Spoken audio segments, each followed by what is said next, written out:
मंगलम भगवान विष्णु मंगलम गरुड़ध्वज मंगलम पुंडरीकाक्ष मंगलाय तनोहरि। जय श्री हरे विष्णु। हरे कृष्णा। आप सभी का आपके अपने चैनल में बहुत बहुत स्वागत है। भगवान श्री हरे विष्णु और माता लक्ष्मी की कृपा आप सब पर सदैव बनी रहे। आइए आज आप सुनेंगे देव उठनी एकादशी और तुलसी विवाह की कथा। देव उठनी एकादशी का व्रत कार्तिक महीने की शुक्ल पक्ष की एकादशी तिथि के दिन रखा जाता है। इस दिन भगवान श्री हरि विष्णु की पूजा अर्चना की जाती है।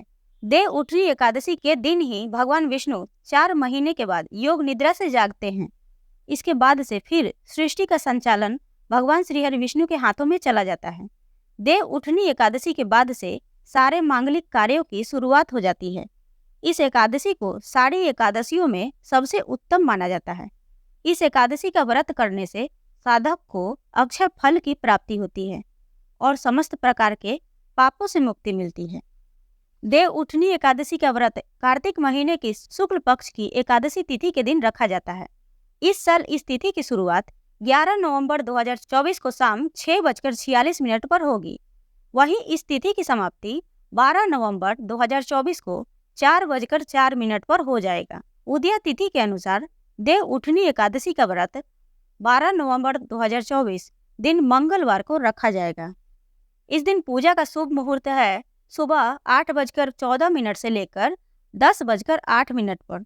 ऐसे में इस मुहूर्त में श्री हरि विष्णु की पूजा अर्चना करना ज़्यादा शुभ होगा। और वही इस व्रत का पारण 13 नवंबर की सुबह 6:42 से 8:51 के बीच किया जाएगा। देव उठनी एकादशी को देवथानी एकादशी, देव उठनी ग्यारस, प्रबोधिनी एकादशी आदि नामों से भी जाना जाता है। हिंदू धर्म में देव उठनी एकादशी के व्रत का बहुत ही अधिक महत्व है। ये व्रत रखने से और भगवान श्री हरि विष्णु की पूजा करने से परिवार में सुख समृद्धि आती है। इसके साथ ही इस व्रत को करने से साधक को मोक्ष की प्राप्ति होती है। देवोत्थानी एकादशी के दिन से ही देव जागते हैं। देव उठनी एकादशी के दिन तुलसी विवाह का पर्व मनाया जाता है। कुछ लोग द्वादशी तिथि को भी तुलसी विवाह करते हैं। तुलसी विवाह के दिन तुलसी माता और शालिग्राम भगवान का विवाह किया जाता है। इस दिन देव उठनी एकादशी की पौराणिक कथा का श्रवण या वाचन करना चाहिए। कथा सुनने या कहने से पुण्य की प्राप्ति होती है। तो आइए भगवान श्री हरि विष्णु और माता लक्ष्मी का मन में ध्यान करके देव उठनी एकादशी व्रत कथा का श्रवण करते हैं। प्रेम से बोलिए लक्ष्मी नारायण की जय। देव उत्थानी एकादशी व्रत कथा। एक राजा के राज्य में सभी लोग एकादशी का व्रत रखते थे। प्रजा तथा नौकर चाकरों से लेकर पशुओं तक को एकादशी के दिन अन्न नहीं दिया जाता था। एक दिन किसी दूसरे राज्य का एक व्यक्ति राजा के पास आकर बोला, महाराज कृपा करके मुझे नौकरी पर रख लें। तब राजा ने उसके सामने एक शर्त रखी कि ठीक है, रख लेते हैं, किंतु रोज तो तुम्हें खाने को सब कुछ मिलेगा, पर एकादशी को अन्न नहीं मिलेगा। उस व्यक्ति ने उस समय हाँ कर ली, पर एकादशी के दिन जब उसे फलाहार का सामान दिया गया तो वह राजा के सामने जाकर गिड़गिड़ाने लगा कि महाराज, इससे मेरा पेट नहीं भरेगा, मैं भूखा ही मर जाऊंगा, मुझे अन्न दे दो। राजा ने उसे शर्त की बात याद दिलाई, पर वह अन्न छोड़ने को राजी नहीं हुआ। तब राजा ने उसे आटा, दाल, चावल आदि दिए। वह नित्य की तरह नदी पर पहुंचा और स्नान कर भोजन पकाने लगा। जब भोजन बन गया तो वह भगवान को बुलाने लगा, आओ भगवान, भोजन तैयार है। उसके बुलाने पर पीताम्बर धारण किए भगवान चतुर्भुज रूप में आ पहुँचे तथा प्रेम से उसके साथ भोजन करने लगे। भोजन आदि करके भगवान अंतर्ध्यान हो गए तथा वह अपने काम पर चला गया। 15 दिन बाद अगली एकादशी को वह राजा से कहने लगा कि महाराज, मुझे दुगनी सामान दीजिए। उस दिन तो मैं भूखा ही रह गया। राजा ने कारण पूछा तो उसने बताया कि हमारे साथ भगवान भी खाते हैं, इसलिए हम दोनों के लिए यह सामान पूरा नहीं होता। यह सुनकर राजा को बड़ा आश्चर्य हुआ। वह बोला, मैं नहीं मान सकता कि भगवान तुम्हारे साथ खाना खाते हैं। मैं तो इतना व्रत रखता हूँ, पूजा करता हूँ, पर भगवान ने मुझे तो कभी दर्शन नहीं दिए। राजा की बात सुनकर वह बोला, महाराज, यदि आपको मेरी बातों पर विश्वास ना हो तो साथ चलकर देख लें। राजा एक पेड़ के पीछे छिपकर बैठ गया। उस व्यक्ति ने भोजन बनाया तथा भगवान को शाम तक पुकारता रहा, परंतु भगवान न आए। अंत में उसने कहा, हे महाराज, यदि आप नहीं आए तो मैं नदी में कूदकर प्राण त्याग दूंगा। लेकिन भगवान नहीं आए। तब वह प्राण त्यागने के उद्देश्य से नदी की तरफ बढ़ा। प्राण त्यागने का उसका दृढ़ इरादा जानकर शीघ्र ही भगवान ने प्रकट होकर उसे रोक लिया और साथ बैठकर भोजन कर खा पीकर वे उसे अपने विमान में बिठाकर अपने धाम ले गए। यह देख राजा ने सोचा कि व्रत उपवास से तब तक कोई फायदा नहीं होता जब तक मन शुद्ध न हो। इससे राजा को ज्ञान मिला। वह भी मन से व्रत उपवास रखने लगा और अंत में स्वर्ग को प्राप्त हुआ। देवउत्थानी एकादशी व्रत की दूसरी कथा। एक राजा था। उसके राज्य में प्रजा सुखी थी। उसके राज्य में एकादशी को कोई भी अन्न नहीं बेचता था। सभी फलाहार करते थे। एक बार भगवान ने राजा की परीक्षा लेनी चाहिए। भगवान ने एक सुंदरी का रूप धारण किया तथा सड़क पर बैठ गए। तभी राजा उधर से निकला और सुंदरी को देख चकित रह गया। उसने पूछा, हे सुंदरी, तुम कौन हो और इस तरह यहाँ क्यों बैठी हो? तब सुंदर स्त्री बने भगवान बोले, मैं निराश्रिता हूँ। नगर में कोई जाना पहचाना नहीं है। किससे सहायता मांगू? राजा उसके रूप पर मोहित हो गया था। वह बोला, तुम मेरे महल में चलकर मेरी रानी बनकर रहो। सुंदरी बोली, मैं तुम्हारी बात मानूंगी, पर तुम्हें राज्य का अधिकार मुझे सौंपना होगा। राज्य पर मेरा पूर्ण अधिकार होगा। मैं जो भी बनाऊंगी तुम्हें खाना होगा। राजा उसके रूप पर मोहित था, अतः उसने उसकी सभी शर्तें स्वीकार कर ली। अगले दिन एकादशी थी। रानी ने हुक्म दिया कि बाजारों में अन्य दिनों की तरह अन्न बेचा जाए।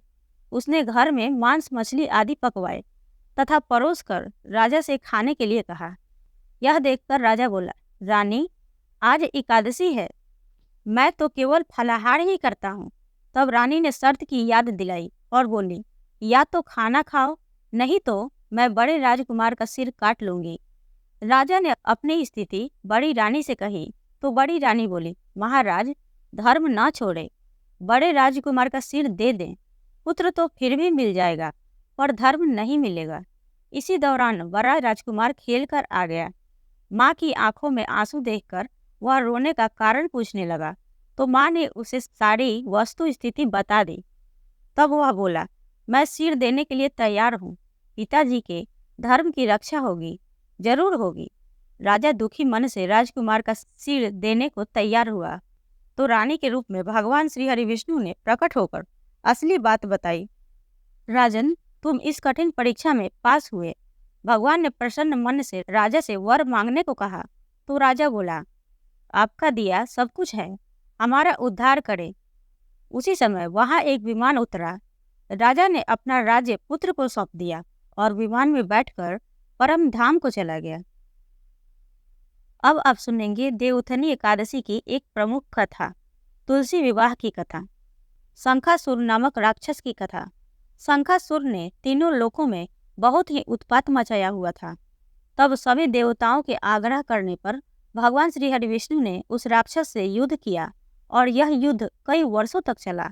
युद्ध में वह असुर मारा गया और इसके बाद भगवान श्री हरि विष्णु विश्राम करने चले गए। कार्तिक शुक्ल एकादशी के दिन भगवान विष्णु की निद्रा टूटी थी और सभी देवताओं ने भगवान श्री हरि विष्णु की पूजा की थी। शिव महापुराण के अनुसार पौराणिक समय में दैत्यों का राजा दंभ हुआ करता था। वह बहुत बड़ा विष्णु भक्त था। कई सालों तक उसके यहाँ संतान नहीं होने के कारण उसने शुक्राचार्य को अपना गुरु बनाकर उनसे श्री कृष्ण मंत्र प्राप्त किया। यह मंत्र प्राप्त करके उसने पुष्कर सरोवर में घोर तपस्या की। भगवान विष्णु उसकी तपस्या से प्रसन्न हुए और उसे संतान प्राप्ति का वरदान दे दिया। भगवान श्री हरि विष्णु के वरदान से राजा दंभ के यहाँ एक पुत्र ने जन्म लिया। इस पुत्र का नाम शंखचूर रखा गया। बड़ा होकर शंखचूर ने ब्रह्मा जी को प्रसन्न करने के लिए पुष्कर में घोर तपस्या की। उसकी तपस्या से प्रसन्न होकर ब्रह्मा जी ने उसे वरदान मांगने को कहा। तब शंखचूर ने वरदान मांगा कि वह हमेशा अजर अमर रहे, वह कोई भी देवता उसे नहीं मार पाए। ब्रह्मा जी ने उसे यह वरदान दे दिया और कहा वह बद्री वन जाकर धर्मध्वज की पुत्री तुलसी जो तपस्या कर रही है उससे विवाह कर ले। शंखचूर ने वैसा ही किया और तुलसी के साथ विवाह के बाद सुखपूर्वक रहने लगा। उसने अपने बल से देवताओं, असुरों, दानवों, राक्षसों, गंधर्वों, नागों, किन्नरों, मनुष्यों तथा त्रिलोकी के सभी प्रकार के सभी प्राणियों पर विजय प्राप्त कर ली। वह भगवान श्री कृष्ण का परम भक्त था। शंखचूड़ के अत्याचारों से सभी देवता परेशान होकर ब्रह्मा जी के पास गए और ब्रह्मा जी उन्हें भगवान श्री हरि विष्णु के पास ले गए। भगवान श्री हरि ने कहा कि शंखचूड़ की मृत्यु भगवान शिव के त्रिशूल से होगी, अतः आप उसके पास जाएं। भगवान शिव ने चित्ररथ नामक गण को अपना दूत बनाकर शंखचूड़ के पास भेजा। चित्ररथ ने शंखचूड़ को समझाया कि वह देवताओं को उनका राज्य लौटा दे, परंतु शंखचूड़ ने मना कर दिया और कहा कि वह महेश्वर से युद्ध करना चाहता है। भगवान शिव को जब यह बात पता चली तो वे युद्ध के लिए अपनी सेना लेकर निकल पड़े। इस तरह देवता और दानवों में घमासान युद्ध हुआ, परंतु ब्रह्मा जी के वरदान के कारण शंखचूड़ को देवता नहीं हरा पाए। भगवान शिव ने शंखचूड़ का वध करने के लिए जैसे ही अपना त्रिशूल उठाया, तभी आकाशवाणी हुई कि जब तक शंखचूड़ के हाथ में श्रीहरि का कवच है और इसकी पत्नी का सतीत्व अखंडित है, तब तक इसका वध असंभव है। आकाशवाणी सुनकर भगवान विष्णु वृद्ध ब्राह्मण का रूप धारण कर शंखचूड़ के पास गए और उससे श्रीहरि कवच दान में मांग लिया। शंखचूड़ ने वह कवच बिना किसी संकोच के दान कर दिया। इसके बाद भगवान विष्णु शंखचूड़ का रूप बनाकर तुलसी के पास गए। शंखचूड़ रूपी भगवान विष्णु ने तुलसी के महल के द्वार पर जाकर अपनी विजय होने की सूचना दी। यह सुनकर तुलसी बहुत प्रसन्न हुई और पति रूप में आए भगवान का पूजन किया व रमण किया। ऐसा करते ही तुलसी का सतीत्व खंडित हो गया और भगवान शिव ने युद्ध में अपने त्रिशूल से शंखचूड़ का वध कर दिया। तब तुलसी को पता चला कि वे उसके पति नहीं हैं, बल्कि वे तो भगवान विष्णु हैं। क्रोध में आकर तुलसी ने कहा कि आपने छलपूर्वक मेरा धर्म भ्रष्ट किया है और मेरे पति को मार डाला, अतः मैं आपको श्राप देती हूँ कि आप पाषाण होकर धरती पर रहें। तब भगवान विष्णु ने कहा कि हे देवी, तुम मेरे लिए भारतवर्ष में रहकर बहुत दिनों तक तपस्या कर चुकी हो। तुम्हारा यह शरीर नदी रूप में बदलकर गंडकी नामक नदी के रूप में प्रसिद्ध होगा। पुष्पों में श्रेष्ठ तुलसी का वृक्ष बन जाओगी और सदा मेरे साथ रहोगी। तुम्हारे श्राप को सत्य करने के लिए मैं पाषाण अर्थात शालिग्राम बनकर रहूंगा। गंडकी नदी के तट पर मेरा वास होगा। देव प्रबोधिनी एकादशी के दिन भगवान शालिग्राम व तुलसी का विवाह संपन्न कर मांगलिक कार्यों का प्रारंभ किया जाता है। हिंदू धर्म में मान्यता के अनुसार इस दिन तुलसी और शालिग्राम का विवाह करने से अपार पुण्य प्राप्त होता है। इस प्रकार देव उठनी एकादशी व्रत की कथा पूर्ण हुई। प्रेम से बोलिए भगवान श्री हरि विष्णु की जय, माता लक्ष्मी की जय, भगवान शालिग्राम की जय, तुलसी माता की जय। तो आशा करती हूँ कि आप सबको यह वीडियो पसंद आई होगी। वीडियो पसंद आई हो तो वीडियो को लाइक करें, शेयर करें, चैनल को सब्सक्राइब करें और कमेंट बॉक्स में जय श्री हरि विष्णु अवश्य लिखें। मिलते हैं अगले वीडियो में, तब तक के लिए जय श्री राधे।